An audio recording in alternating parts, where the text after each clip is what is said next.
564,708 people are homeless in the U.S., and as of December 2017, the homeless population in Minnesota alone was 7,668.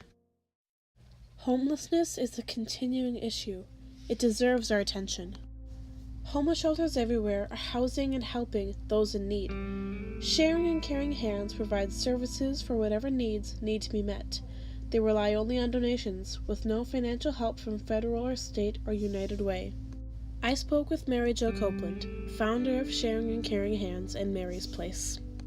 What motivated you to found Sharing and Caring Hands? Well, I think I've always wanted to help others and always wanted to do the will of God. And I raised my children. I was going to be a nun. I didn't. I raised my children. And then I knew God was calling me beyond that because I shared my love with them and I had to share it with the world. So it was an inspiration that I came from a bad life and I wanted to make other people get out of my own pain and help other people alleviate theirs by giving them hope. Founded in 1985, Sharing and Caring Hands serves 3 meals a day, provides a bathing facility, a free dental clinic, eye exams, and provides clothes for thousands of people every day. Amazing. How many people do you house, actually?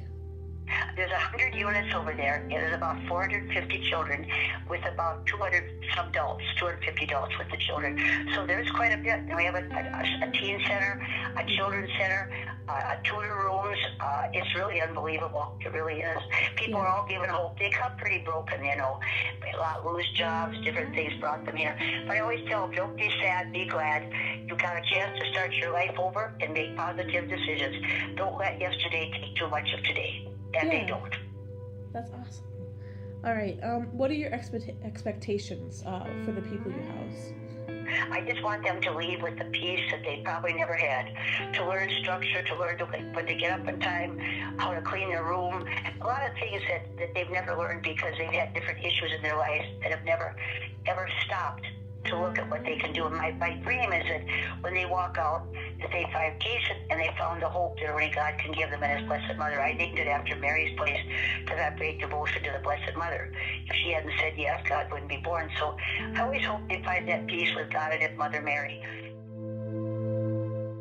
But they can't stay at a shelter forever. So how do they get back on their feet? The easiest way I thought was to provide them with a home and offer them a job. But the answer I got from Mary was something I wasn't quite expecting. What do you think is the best way to end homelessness?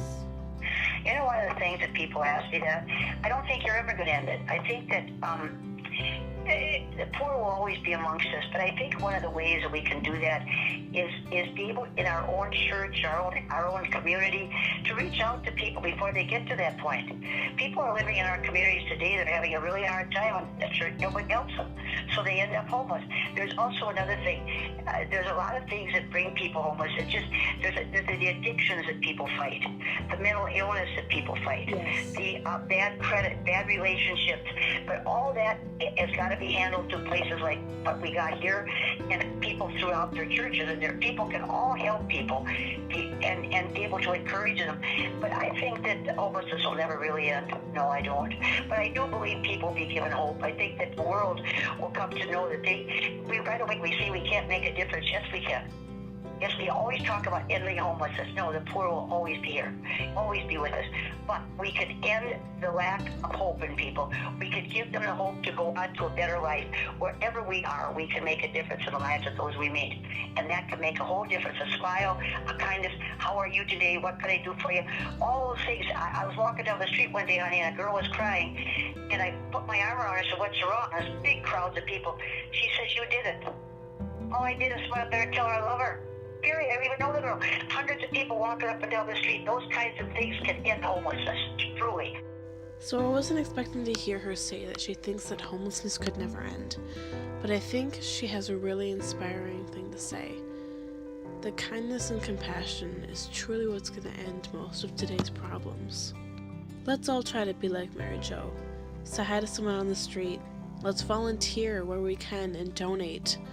Because if we take little baby steps like that, we could be one step further to possibly ending homelessness for good. Do you have any final statements or things you want to say? Well, I just want to say that whoever is going to read this, just make the world better because you're in it. To the world, you may be one person. To that person, you may be the world. And never forget, your kindness, your smile can make a whole light of difference in that person's life, that minute, that day. And don't forget this prayer. Prayer is an essence of our lives. If we say our prayers and we stay close to God as Mother, we will be able to have the grace we need to make a difference in the people we meet on our journey till we go home. Good luck in your life, in your high school, and you make that difference. I know you will. You wouldn't be calling me if you didn't. You're a good person. Thanks. You are too.